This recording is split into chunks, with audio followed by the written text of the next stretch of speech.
Halo pemirsa GPR TV dari Sabang sampai Maluku, dari Miangas hingga Pulau Rote. Bertemu lagi bersama saya Bilqis Sabila dalam program Kominfo Newsroom.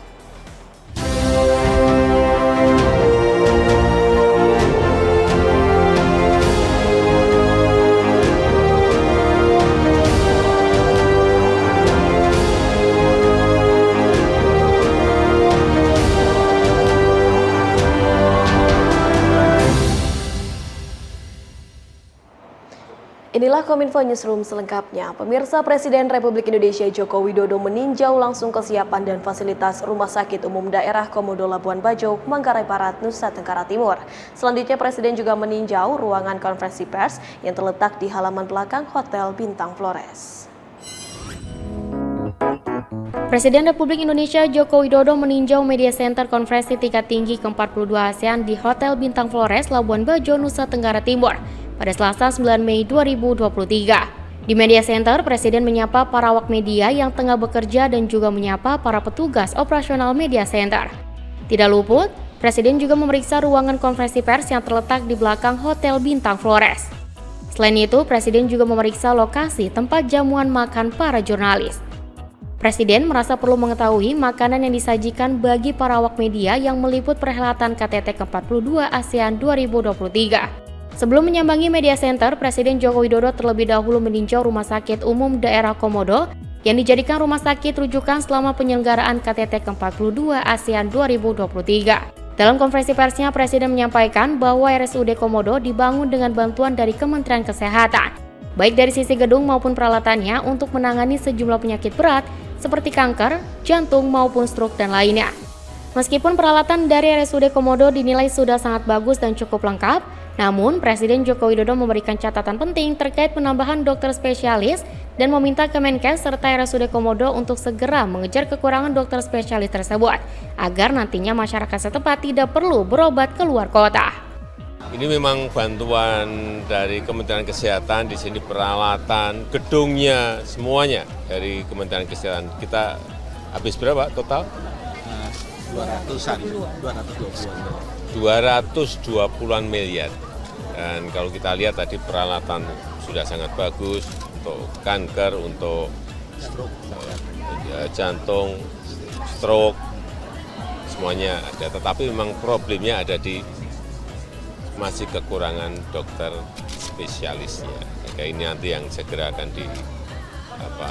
dikejar oleh Kementerian Kesehatan juga oleh RSUD Komodo agar semuanya komplit. Menteri Komunikasi dan Informatika Johnny G. Plate meminta partisipasi media untuk menyebarkan informasi terkait penyelenggaraan KTT ke-42 ASEAN 2023. Menteri Johnny berharap bahwa seluruh informasi KTT ke-42 dapat diterima, dapat disebarkan dengan cepat dan baik kepada seluruh masyarakat Indonesia. Menteri Komunikasi dan Informatika Johnny G. Plate mengajak para jurnalis dan media untuk menyebarluaskan informasi terkait keketuaan ASEAN Indonesia pada seluruh masyarakat. Hal tersebut diungkapkan Menkominfo usai meninjau media center KTT ke-42 ASEAN 2023 di Hotel Bintang Flores, Labuan Bajo, Nusa Tenggara Timur pada Senin 8 Mei 2023. Dalam keterangannya, Menkominfo menjelaskan, fasilitas infrastruktur digital dan telekomunikasi di media center sudah tersedia dengan baik. Bahkan, mitra operator seluler yakni Telkomsel juga telah menambahkan Base Transceiver Station atau BTS dalam jumlah banyak yang diharapkan dapat memudahkan awak media dalam berpartisipasi menyukseskan KTT ASEAN 2023. Hingga Senin 8 Mei 2023, tercatat sebanyak 448 media telah terdaftar dan terverifikasi panitia KTT ke-42 ASEAN, meliputi media luar negeri yang berdomisili di Indonesia sebanyak 76 media, 45 media dari luar negeri, 150 media nasional, 122 DIO, dan 53 host foto dan broadcast. Secara keseluruhan, media center untuk KTT ASEAN 42 ini sudah siap. Baik dari fasilitas-fasilitas ruang kerja, tersedianya fasilitas LAN yang memadai untuk membantu media, ya, jurnalis bisa melakukan komunikasinya dengan cepat, sudah tersedia bandwidth-nya cukup, ya. Dari sisi fasilitas infrastruktur digital dan telekomunikasinya juga bahkan sudah tersedia dengan baik. Dalam pertemuan pejabat senior ASEAN atau Asian Senior Official Meeting, Sidarto Reza Suryodipuro, SOM Leader Indonesia selaku Direktur Jenderal Kerjasama ASEAN, Kementerian Luar Negeri mengungkapkan, selain prioritas keketuaan ASEAN, pertemuan pejabat senior ASEAN juga membahas sejumlah aplikasi hubungan eksternal ASEAN.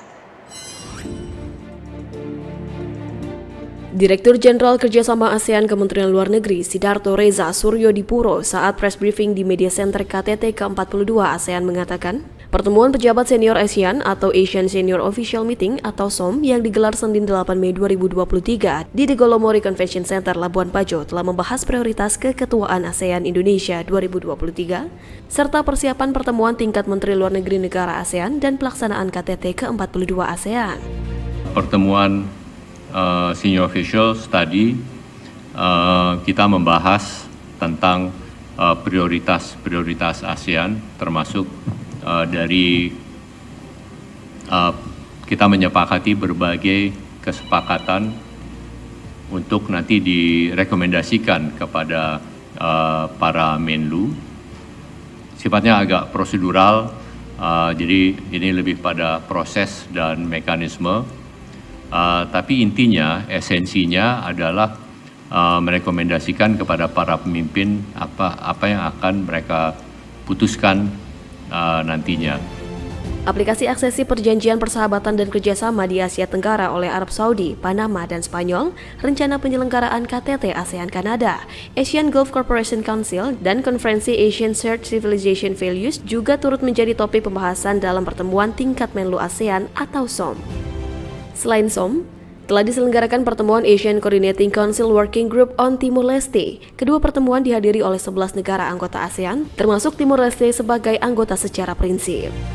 Menurut Dirjen ASEAN Sidarto, terkait keanggotaan Timor Leste telah dibahas peta jalan yang memuat unsur penting seperti instrumen hukum, skema kontribusi finansial, dan penguatan kapasitas aparatur sipil negara Timor Leste dalam rangka mempersiapkan negara tersebut untuk menuju partisipasi penuh di ASEAN. Di sini senior officials sepakat untuk merekomendasikan roadmap bagi keputusan dari ASEAN Coordinating Council yang bertemu besok. Dan kalau ASEAN Coordinating Council mengesahkan, maka itu akan diteruskan ke KTT untuk di-adopt dan menjadi keputusan. Intinya akan meletakkan, mengidentifikasi langkah-langkah apa saja yang harus dilakukan Timor Leste hingga keanggotaan penuh. Dan keanggotaan penuh itu akan ditandai dengan penandatanganan instrumen aksesi oleh Timor Leste terhadap piagam ASEAN. Perdana Menteri Vietnam Pham Minh Chinh tiba di Indonesia dalam rangkaian konferensi tingkat tinggi ASEAN ke-42 di Labuan Bajo, Nusa Tenggara Timur. Kehadiran Pham Minh Chinh lantas disambut oleh Presiden Republik Indonesia Joko Widodo.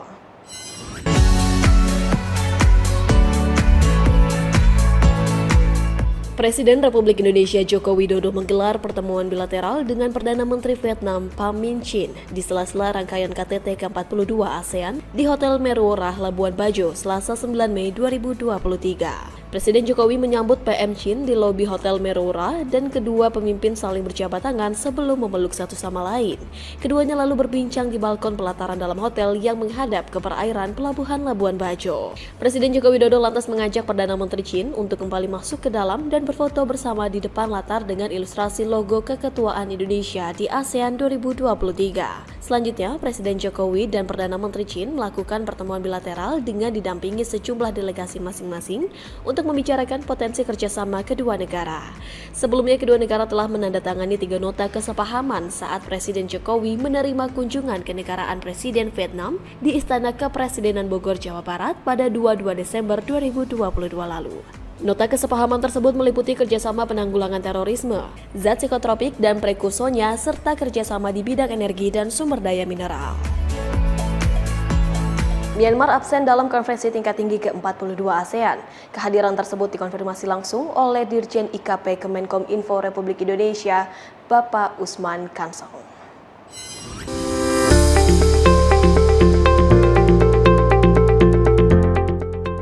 Pertemuan konferensi tingkat tinggi ASEAN ke-42 di Labuan Bajo, Nusa Tenggara Timur mulai berlangsung hari ini, Selasa 9 Mei 2023. Para pemimpin negara dari 11 anggota ASEAN akan hadir memulai puncak tahunan mereka tanpa keikutsertaan Myanmar. Direktur Jenderal Informasi dan Komunikasi Publik Kementerian Kominfo Usman Kansong memastikan perwakilan negara Myanmar tidak hadir dalam acara puncak konferensi tingkat tinggi atau KTT ke-42 ASEAN. Dirjen Usman mengatakan, Indonesia sebagai ketua ASEAN telah mengundang perwakilan non-politik Myanmar, namun Myanmar mengatakan tidak akan hadir. Meski demikian, Indonesia sebagai ketua sekaligus tuan rumah penyelenggaraan KTT ASEAN akan tetap menyiapkan meja konferensi lengkap dengan bendera Myanmar. Kalau 11, ya 2 yang tidak hadir, 2 tidak hadir artinya kepala negaranya. Ya, tetapi kalau Thailand diwakilkan oleh wakil Perdana Menterinya, Myanmar tidak hadir. Walaupun kita undang di level pimpinan di bawahnya, ya mereka menyatakan tidak hadir, tetapi kita tetap siapkan meja dan benderanya begitu. Usman menambahkan, selain kedua negara tersebut, negara anggota ASEAN lain akan hadir dengan pimpinan negara sebagai perwakilannya. Mayoritas pimpinan negara dijadwalkan tiba di Labuan Bajo pada tanggal 10 dan 11 Mei mendatang. Sebagai informasi, rangkaian pertemuan KTT ASEAN akan dilanjutkan dengan Asian Foreign Minister Meeting setelah sebelumnya digelar pertemuan Komite Permanent Representative to Asian Senior Official Meeting. Pemirsa, usai jeda kami akan kembali dengan beragam informasi lainnya. Tetaplah bersama kami dalam Kominfo Newsroom.